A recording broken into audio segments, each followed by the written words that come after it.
Diheyama Dawîda li paytexta Tirkiye Enqereyê pêketiyên nexweşiya vîrusa koronayê gelekî zêde dibin. Li gorî Sendîkaya Karkerên Tenduristiyê Sesê diheyama Dawîda li Enqereyê rojane nêzî 10,000 halet rû didin û her wiha êdî wek berê li xebatkarên tenduristiyê jî zêde testên koronayê nayîn kirin.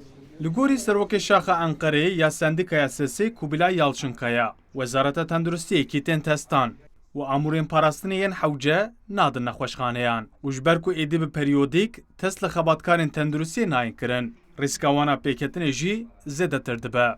Ankara'da aslında hem artmasının nedeni atılamayan adımlar. Diwan rojên Dawîda li Enqereyê halet gelekî zêde dibin. Levre hem tedbîrên hevce nehatin girtin û hem problema bajarbûnê heye. Her wiha Wezareta Tenduristiyê li nexweşxaneyan tedbîrên hevceyên evlehî û tenduristiya xebatkaran nagirin. Her wiha berî kopêk li xebatkarên tenduristiyê test nayê kirin û amûrên parastinê jî nayên belav kirin. Her wiha Yalçınkaya bal dikişîne ser rewşa metirsîdar ya xebatkarên tenduristiyê û dibêje ew dibin şert û mercên giran da bêyî bêhvedan û betlaneyê rojê 16-18 saet dixebitin û ji ber vê jî nêzî 500 xebatkarên tenduristiyê ji neçarî dest ji kar kişandine. Hastaneler mevcut değil sağlık emekçilerinin tanıt kitini karşılayacak.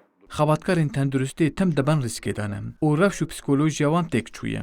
Berî her tiştî em mirov in. Divê em jî vek xebatkarên kamûyî bi dorê bixebitin. Her wiha divê tayînên nû bên kirin û barê me bêsewik kirin. Divê karê me bê garantîne kirin û mûçeyên me bê sererast kirin. Lê hikûmet li dewsa ku wan daxwazên me bicih bikim, ancak çepik li me didin. Li gorî Şaxa Enqereyê ya Sendîkaya Karkerên Tenduristiyê Sesê ji yekê îlonê şûnva bi giştî li nexweşxaneyên Enqereyê 3700 nexweşên COVID-19 tên tedawî kirin û ji wan 65 nexweş di beşa giran da têne derman kirin. Ömer Sönmez, Kurdistan 24, Enqere.